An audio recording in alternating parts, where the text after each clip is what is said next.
Hello, and welcome back to Jeweled History. I am your host, Christina, and today we are exploring a gem that is as ancient as it is alluring, hematite. You might know it as that sleek, metallic gray stone in your favorite bracelet, but there's so much more to it.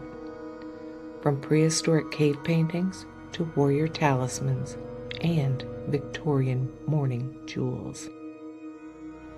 We'll uncover its secrets, including how it transformed into the vibrant red ochre that painted our ancestors' world.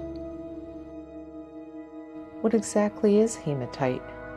At its core, it's an iron oxide mineral, about 70% iron, making it the powerhouse behind much of our world's steel production. But don't let that industrial side fool you. In its natural form, hematite can be a chameleon. It appears in shades from black and steel gray to reddish brown, and when you powder it, it leaves a striking blood red streak. Imagine ancient oceans teeming with iron, and around 2.5 billion years ago, as cyanobacteria started pumping out oxygen, that iron oxidized and settled into massive banded iron formations. These are the ancient deposits we mine today, from Brazil's vast reserves to Australia's outback and even Minnesota's Mesabi Range. It is formed through weathering, hydrothermal vents, or even those volcanic hot springs like those in Yellowstone. This mineral isn't just a rock, it's a snapshot of Earth's evolving atmosphere. Please pardon my interruption. I am hoping you are enjoying our gemological journey through history. If you are enjoying this, please hit the like button and subscribe. It doesn't cost a thing. And if you really like this episode, please share or hype it. And most of all, I thank the kind strangers who have become my newest subscribers. Thank you. As early as 164,000 years ago, our ancestors in South Africa's Pinnacle Point caves were grinding hematite into red ochre. This powdery pigment marks some of humanity's first symbolic and artistic expression.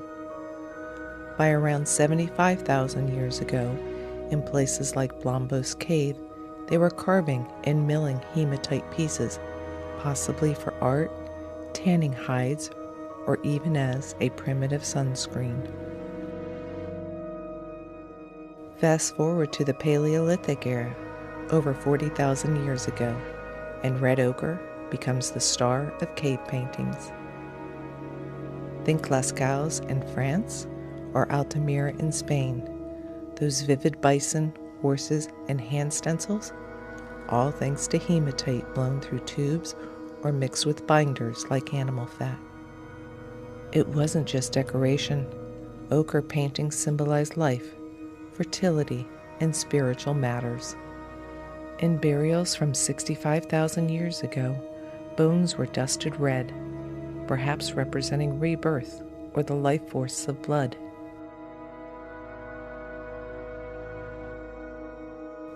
Even Neanderthals got in on it, using ochre for body paint.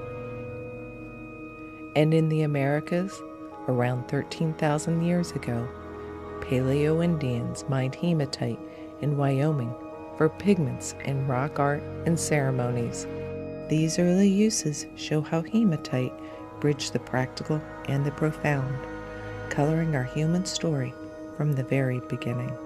Working with ochre is straightforward but striking. The color is immediate and permanent in many ways. It doesn't fade easily.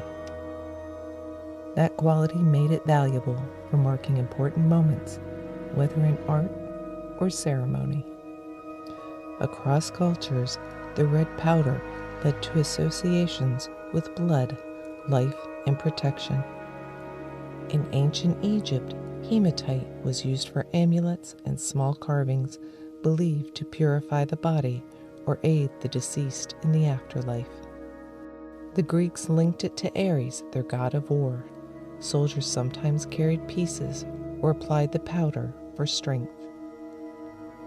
The Romans continued that tradition and also used polished hematite as small mirrors. In medieval Europe, physicians occasionally recommended it for blood-related conditions. Native American groups used it in war paint, tools, and ceremonial objects, often seeing it as a grounding or protective material. We see here notable artifacts that bring hematite's history to life. From around 43,000 to 35,000 years ago, ivory beads from Germany's Hohlfels and Vogelherd caves bear intentional hematite residues. Now for the jewel in the crown, hematite's role as a gemstone, prized for its metallic luster, especially the specular variety that polishes to a mirror-like shine. It's been a jewelry staple for ages. Ancient Egyptians fashioned it into protective charms and seals. Greeks and Romans used polished slabs as mirrors or warrior talismans. But it hit its stride in the Victorian era, where its somber, gray-black hue made it perfect for mourning jewelry. Intaglios for signet rings, cameos, beads, and pendants that whispered of grief. Etruscans mined it on Elba Island for ornate pieces, and Babylonians incorporated it into royal adornments. Today, it's all about that sleek industrial vibe. Think beaded bracelets and cabochon rings paired with silver, or earrings that catch the light just so. It's durable, 5 to 6 on the Mohs scale, but treat it gently. No harsh blows or chemical cleaners needed.